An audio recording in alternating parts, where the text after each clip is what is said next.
ചെയ്തത് ഇത് ഒരു MTB അല്ല. എനിക്ക് എൻ്റെ ഫീൽ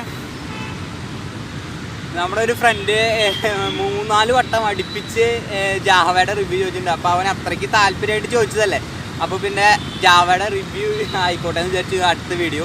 സോ ഇന്നത്തെ വീഡിയോ ജാവയുടെ റിവ്യൂ ആണ്. ജാവ ബൈക്ക് എന്തൊക്കെയാണ് സ്പെക്ക് കാര്യങ്ങൾ പ്രൈസ് കാര്യങ്ങളൊക്കെയാണ് ജാവയുടെ ബൈക്കിനെ കുറിച്ച് പറയണത്. നമ്മൾ തൃശ്ശൂർ റൗണ്ടിലാണ്, അതിന് സൗണ്ട് ചുറ്റി നിൽക്കണം, അപ്പുറത്ത് റോഡും കാര്യങ്ങളൊക്കെയാണ്. സോ ഇതാണ് ബൈക്ക്. സോ ഇതാണ് ജാവ ബൈക്ക്. ജാവയുടെ ഒരു മോഡലാണ്. ഇത് 29 ഇഞ്ച് ആണ് സൈസ്, വീൽ സൈസ് വരുന്നത്. എല്ലാ സൈക്കിളിനും വരുന്ന പോലെ തന്നെ ഷിമാനോയുടെ തന്നെയാണ് ഡിസ്ക് ബ്രേക്ക് വന്ന് നോക്കുന്നത്. ബ്രേക്ക് സിസ്റ്റം ഗിയർ സിസ്റ്റം ഒക്കെ ഷിമാനോയുടെ തന്നെ ആയിരിക്കും. ശ്രാമായിരിക്കൊക്കെ കിടക്കാൻ പ്രൈസ് പോയിന്റിൽ നിൽക്കില്ല. അപ്പോൾ ഷിമാനോയുടെ തന്നെ ആയിരിക്കും. പിന്നെ സസ്പെൻഷൻ വരുന്നത് ഹൈഡ്രോളിക്കാണ്.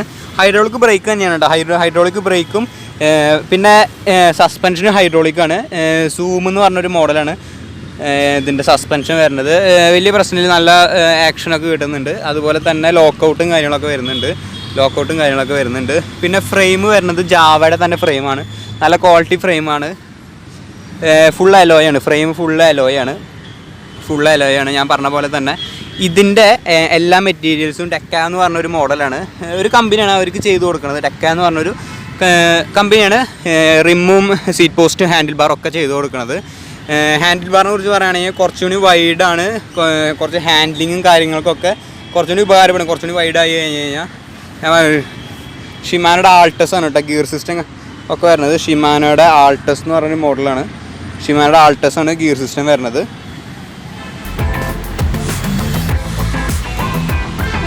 സോ ഇനി നിങ്ങൾ സ്പെക്കും കാര്യങ്ങളൊക്കെ കേട്ടുമല്ലോ. ഇനി ഞാനൊന്ന് റൈഡ് ചെയ്ത് നോക്കിയിട്ട് എൻ്റെ അഭിപ്രായം പറയാം, എൻ്റെ പേഴ്സണൽ അഭിപ്രായം. ഓക്കെ, ഈ ബൈക്ക് ചവിട്ടി നോക്കിയിട്ട് എൻ്റെ പേഴ്സണൽ അഭിപ്രായം പറയാം. അപ്പോൾ നിങ്ങൾ കുറച്ചുകൂടി കാര്യങ്ങളൊക്കെ മനസ്സിലാവും. പിന്നെ അതിൻ്റെ പ്രൈസ് ഏറ്റവും അവസാനം പറയാം. അതുവരെ വെയിറ്റ് ചെയ്യുക. അത് കഴിഞ്ഞ് സബ്സ്ക്രൈബ് ചെയ്തിട്ട് പോകാൻ പാടുള്ളൂ. ഓക്കെ, അപ്പോൾ അതൊന്ന് കേട്ടോക്കാം.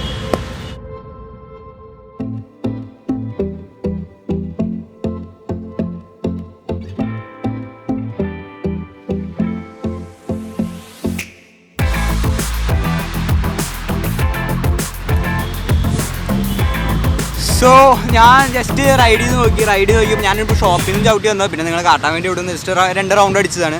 എനിക്ക് ഫീൽ ചെയ്തത് ഇത് ഒരു MTB അല്ല. എനിക്ക് എൻ്റെ ഫീലാണ് കേട്ടോ, ഞാൻ പേഴ്സണലി പറയണതാണ്.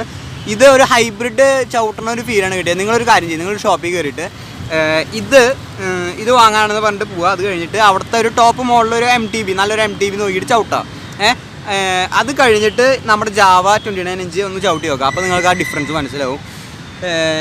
സത്യമായിട്ടും ഇത് ശരിക്കും ഒരു ഹൈബ്രിഡ് മോഡൽ ചവിട്ടി നോക്കണ ഒരു ഫീലാണ്. നല്ല മൂവ്മെൻറ്റും കിട്ടുന്നുണ്ട്.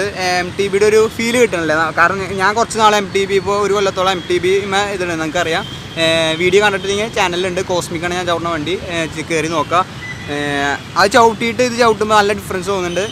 സോ മൊത്തത്തിൽ കുഴപ്പമില്ല. ഇതിൻ്റെ പ്രൈസ് എത്രയായിരിക്കും നിങ്ങളൊരു ഗസ് ചെയ്യും എന്നൊരു കമൻറ്റ് ചെയ്യും. ഇതിൻ്റെ പ്രൈസ് 35,000 രൂപയാണ് വരുന്നത്. 35,000 ആണ് ഇതിൻ്റെ പ്രൈസ് വരുന്നത്. 35,000 റുപ്പീസിന് കുഴപ്പമില്ല, നല്ല വണ്ടിയാണ്. ഇതിനിപ്പോൾ നല്ല ബ്രാൻഡുകളൊക്കെ കിട്ടും തോന്നുന്നു. സ്കോട്ടും കാര്യങ്ങളൊക്കെ 35 കിട്ടും. പിന്നെ ഈ ജാവ ചൂസ് ചെയ്യാൻ അതൊരു ചോദ്യമാണ്. സോ ഇത്രയുള്ള വീഡിയോ. പിന്നെ എന്തായാലും മെസ്സേജും കാര്യങ്ങളൊക്കെ അയക്കുകയാണെങ്കിൽ ഇൻസ്റ്റാഗ്രാമിൽ മെസ്സേജ് അയക്കുക. എൻ്റെ ലിങ്ക് ഇവിടെ കൊടുത്തിട്ടുണ്ട്, ജോൽ ജോഷി 1999 എന്നാണ്. പിന്നെ എന്താ പറയുക, പിന്നെ ഒന്നുമില്ല. അടുത്ത വീഡിയോയിൽ കാണാം. അടുത്ത വീഡിയോ ഡെയിലി അപ്ലോഡ് ചെയ്യാൻ ശ്രമിക്കുന്നുണ്ട്. അപ്പോൾ അടുത്ത വീഡിയോയിൽ കാണാം. Till then bye.